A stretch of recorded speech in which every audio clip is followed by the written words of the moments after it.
Marion, did you come here of your own free will to bind yourself forever in the love and service of your wife?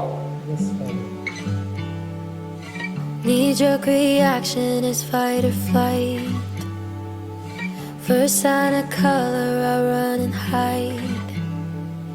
But you came like rain on a song. Sa kanya ko na-feel yung security, na parang nanliligaw pa lang siya, sure ka na aalagaan ka niya, at ikaw lang yung gusto I niya. wanna step outside and take it all in. 'Cause baby, it's like a light storm to be yours. Finding freedom in the downpour. You're like a light storm, a light storm.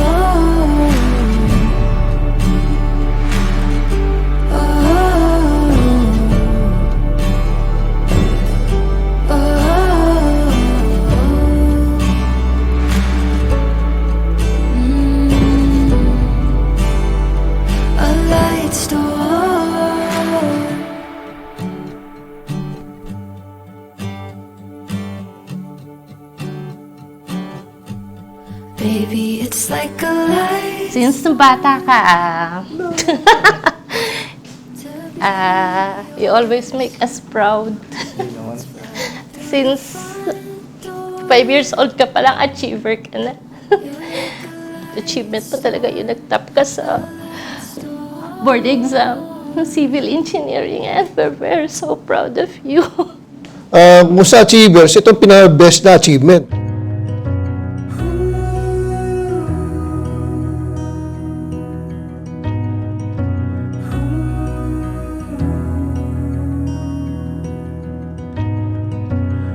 Papunta ka na sa next stage ng iyong buhay at tuluyan. Yeah. Maging maligaya kayo sa iyong pupuntahan. May kasama ka na ulit na alam ko na sinabi mo na kagaya din ng daddy mo. Parang kaparehas niya si daddy. Yung selfish siya pagdating sa akin, ayaw niya ako i-share sa iba. Ganon din si daddy. So parang, nung nag-wish ako kay Lord, sabi ko, sana kaparehas ng daddy ko yung makuha kong partner. Siyempre anak, dapat meron kang mahabang pasensya and always communicate with your husband. And siyempre, ilalagay niyo sa gitna ninyo si Lord para maging maganda ang inyong pagsasama.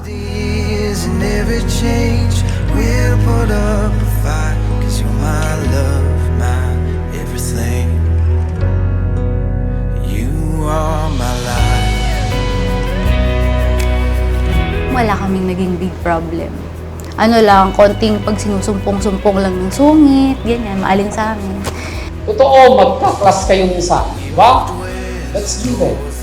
Pero at the end of the day, always respect the decision and opinion of your husband. We found love, worked hard, bought a house with a big backyard. When I met you, something changed in me.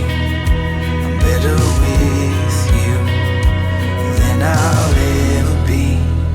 'Cause when you walk into a room, life gets a little sweeter. When I look at you, I see a little clearer. Through the years and every change, we'll put up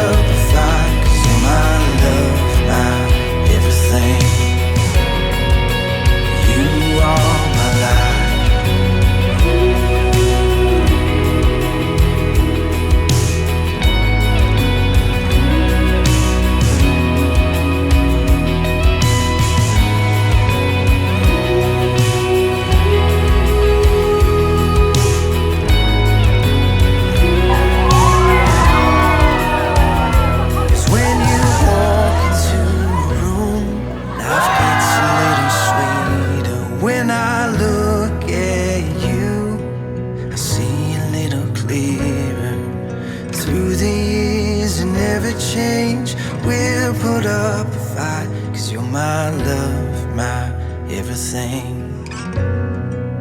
You are my life.